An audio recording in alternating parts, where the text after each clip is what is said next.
And judicial supremacy is associated with the US Constitution because the judicial review power of Federal Court of USA is wider than that of the Supreme Court of India.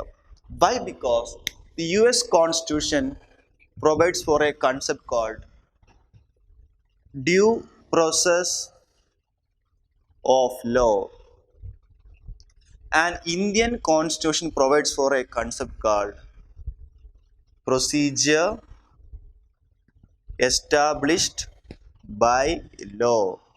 So now we are going to discuss these two concepts. It's a difference between procedure established by law and due process of law. See, in procedure established by law, the court only checks that whether the law made by the concerned law making body follows the duly procedure. Checks only procedure. That is, if the lawmaking body made a law by following the correct procedure, okay, then the law become valid. It does not check that. That is, under procedure established by law, the court does not check that whether a law is fair to the people or the fair is just or not made arbitrary.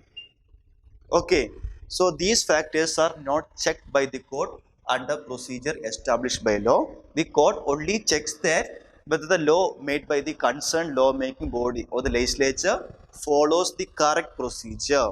Only the law-making procedure is correct or not is checked under procedure established by law, and it does not check that the law is fair to the people or the law is made arbitrary or not.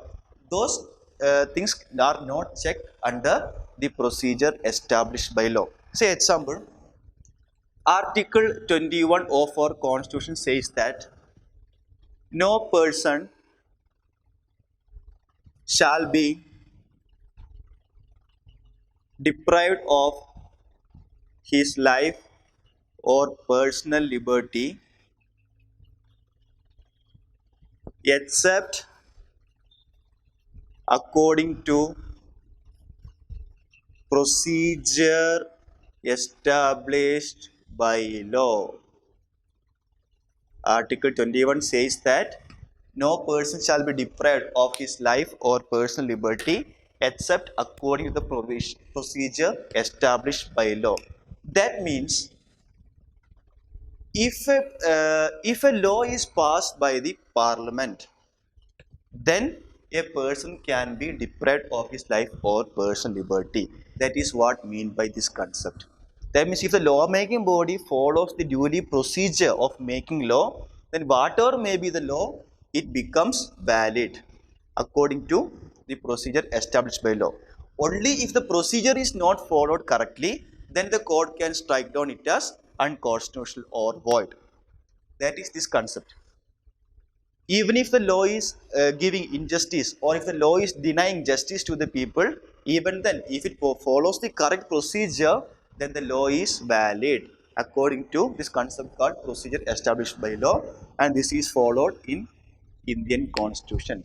Okay, and to avoid this problem, Supreme Court interpreted this concept called due process of law, which is present in US Constitution.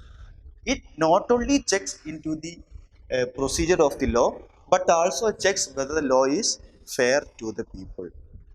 Okay, so procedure established by law only checks whether lawmaking body follows the correct procedure of making law and does not checks the fairness of the law. Okay, but under due process of law, the court checks both the procedure of making law, and also it checks whether the law is fair to the people or whether the law is made not arbitrarily. So these things are also checked by the court under the due process of law.